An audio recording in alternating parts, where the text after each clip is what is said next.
Саня сейчас будет костер разводить. Ты будешь разводить. Я будешь? Мое дело дров наколоть. Вот так вот готовимся. А в это время здесь костер еще не потух. Нормально.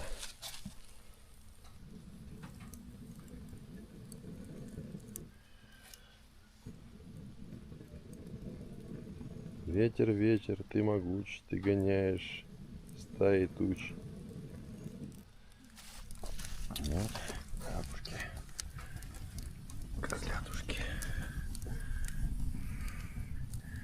Как говорится, на что там можно вечно смотреть, как горит огонь, течет вода и работает обезьяна, да? Кто работает?